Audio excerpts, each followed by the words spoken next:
Aku mantan pendeta yang masuk Islam setelah mendengar suara azan.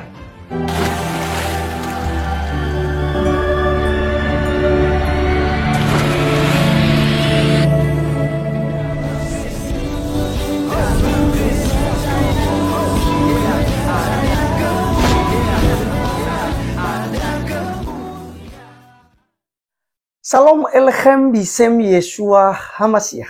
Salam damai sejahtera di dalam nama Tuhan Yesus Kristus untuk kita semua. Teman-teman sekalian, pada kesempatan kali ini, mari kita menonton satu video dari Bang Ade Armando. Di mana teman-teman sekalian, dia ini sebenarnya sering ya membongkar tentang kedok para mu'alaf ya.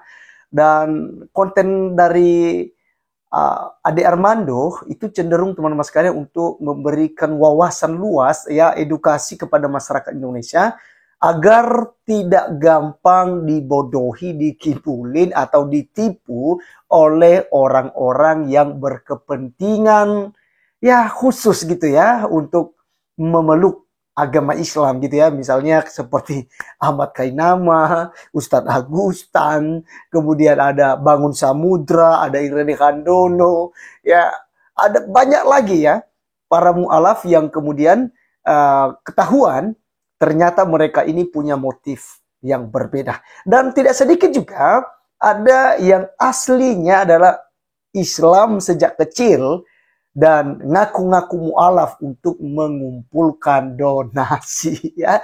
Dan itu teman-teman sekalian beredar di media sosial. Nah, kali ini mari kita mendengarkan video Bang Ade Armando yang membongkar semuanya. Berikut videonya.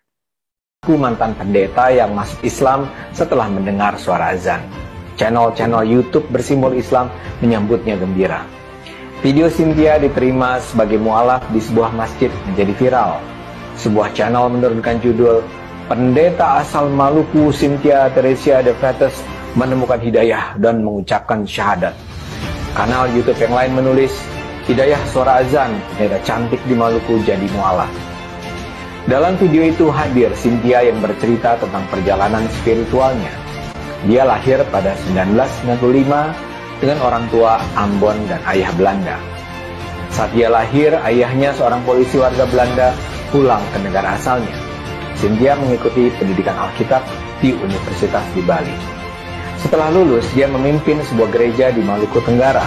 Kemudian dipindahkan ke Bali karena ia banyak tak sependapat dengan gereja. Pada 2020, menurutnya ia kembali ke Ambon. Dan di Ambon untuk pertama kalinya ia menyatakan mendengar suara azan berkumandang. "Hati saya hancur," kata Cynthia terisak. Ia merasa mendapat hidayah dari Allah, dan itu berlangsung beberapa kali. Ia memohon kepada Allah untuk menolongnya, dan Allah pun mempertemukan dia dengan banyak orang yang membawanya masuk ke dalam Islam. Kini dia mengubah nama menjadi Siti Rahma Fadilah. Benarkah cerita itu? Tidak jelas. Yang pasti cerita Cynthia sudah langsung dibantah.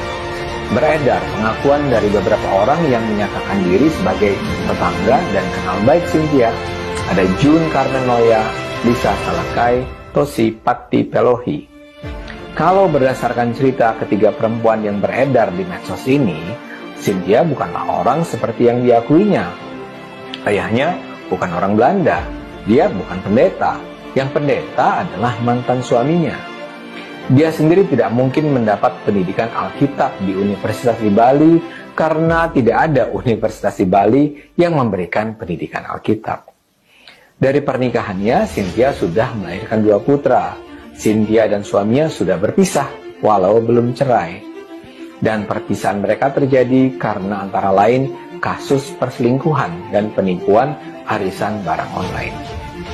Terus terang, saya sendiri sih nggak tahu pasti cerita versi mana yang lebih benar. Namun kalau kita perhatikan selama ini memang sudah banyak mu'alaf yang menyebarkan cerita bohong. Sebelum ini misalnya ada mu'alaf bernama Fauzan Al-Azmi. Dia mengaku lulusan S2 Teologi Injil Vatican School di Vatikan. Dia mengaku ayahnya adalah seorang kardinal bernama Yohanes Ignatius dan ibunya adalah penyebar Injil. Tapi belakangan diketahui dia itu bukan mu'alaf. Dari dulu pun dia sudah muslim. Nama aslinya Joko Subandi, asal Kudus. Dia bilang ibunya bernama Maria Laura, padahal ibunya bernama Surahma. Joko memang penipu berat. Dengan predikat mualafnya, dia menikahi belasan perempuan dari Ciamis, Batam, Riau, dan Jambi. Banyak korban yang sampai tertipu ratusan juta rupiah.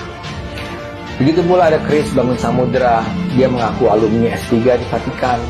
Kebohongannya dengan segera teridentifikasi karena di Vatikan tidak ada universitas yang mengeluarkan gelar S3.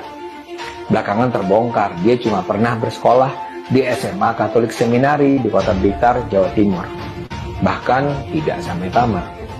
Ada pula Stephen Indra Wibowo. Dia terkenal sekali sebagai Ketua Mualaf Center Indonesia, yakni semacam lembaga pusat pelayanan bagi para mualaf.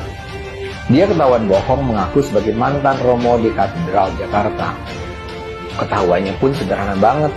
Dia bilang menjadi pastor pada tahun 2000, sementara dia mengaku lahir pada 1981. Masalahnya nggak mungkin seseorang menjadi imam pada usia 19 tahun. Menjadi pastor di Katolik itu tidak seperti proses menjadi ustadz atau ulama di Islam. Untuk menjadi pastor Katolik, seseorang harus menjalani proses pendidikan bertahun-tahun dan berat. Jadi nggak mungkinlah Stephen sudah menjadi pastor pada usia semuda itu. Atau ada juga yang lebih senior, misalnya saja Yahya Waloni, yang sekarang tersandung perkara hukum karena dituduh menghina Kristen. Dia juga mengaku sebagai mantan pendeta, dan mengaku sebagai pendiri dan mantan rektor Universitas Kristen Papua.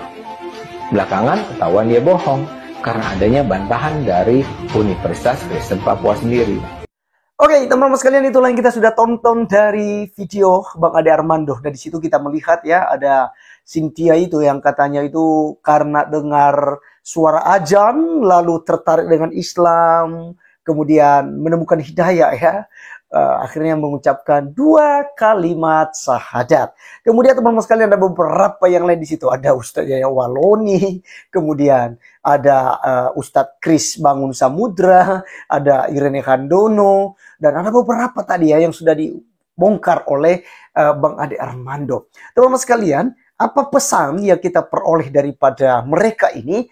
Maka kita ya yang sudah menonton sampai selesai, yang masih mendengarkan saya saat ini, ya ingat satu hal, bahwa agama ya itu hak setiap pribadi kita, dan itu dijamin oleh undang-undang.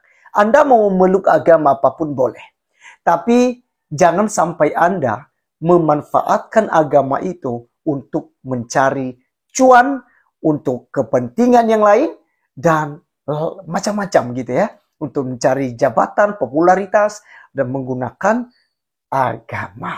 Nah teman-teman sekalian, satu hal juga yang saya pesan di akhir video, bahwa dalam perspektif kekristenan, agama itu boleh banyak, ajaran itu boleh banyak, aliran ajaran agama apapun boleh ada, tapi ingat, satu saja jalan menuju surga. Satu-satunya, bukan salah satu.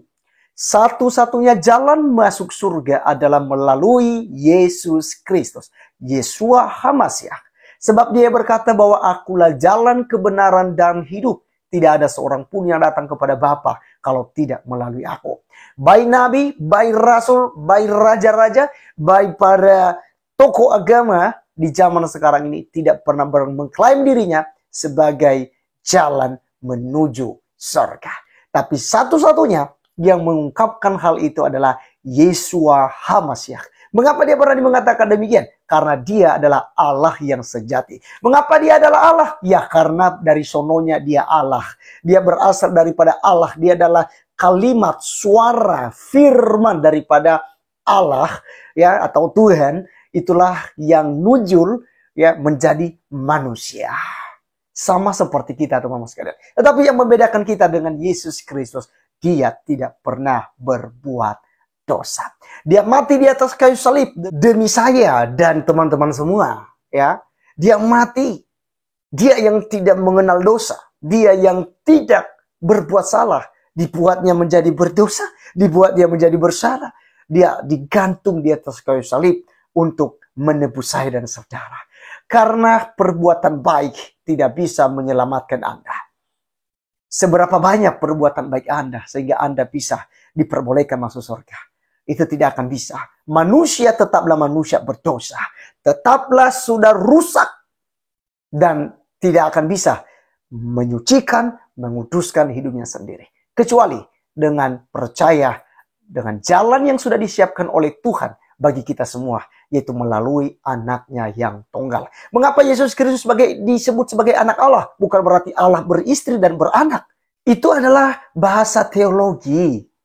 Ya, seperti bilang anak tangga, ya, dalam bahasa Indonesia gitu ya. Anak tangga, apakah tangga beranak? Kan tidak. Anak kunci, apakah kunci beranak? Kan tidak. Jadi sama. Kenapa Yesus disebut sebagai anak Allah? Karena dia berasal daripada Allah. Mengapa Yesus Kristus disebut sebagai anak manusia? Karena dia berasal daripada manusia, yaitu Bunda Maria. Dan teman-teman sekalian, ingat satu hal dalam Injil Yohanes pasal 1 ayat 1. Pada mulanya ya adalah firman. Firman itu bersama-sama dengan Allah, dan firman itu adalah Allah itu sendiri. Jadi firman ini adalah jadi manusia, yaitu Yesus Kristus. Nah, kalau firman tadi adalah Allah sendiri, maka Yesus Kristus adalah Allah itu sendiri.